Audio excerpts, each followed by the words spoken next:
श्री गोपाळ कृष्ण महाराज की जय. लीळा नंबर 2चा उर्वरित भाग.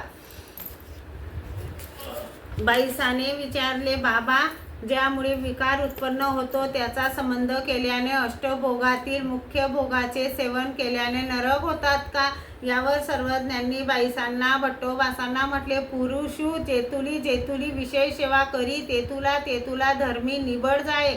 बाई पाप तरी नव्हे परी धर्मापासून ऐसा निरपोनी काढी.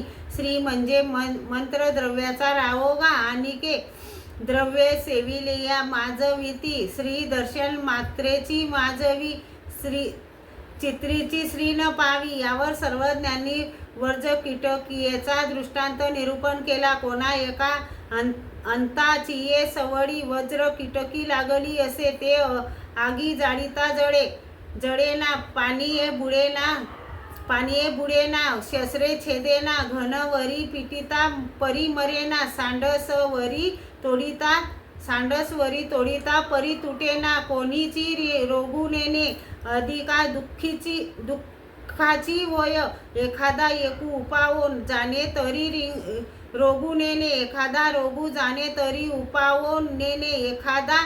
तसे जीवन स्वरूप मुळातच अविद्येने युक्त आहे. त्याचा नाश करण्यासाठी जीव अनेक प्रकारची देवता भक्ती करतो. त्यामुळे त्याला काही सुख फळे व अधिक नरक फळेच होतात.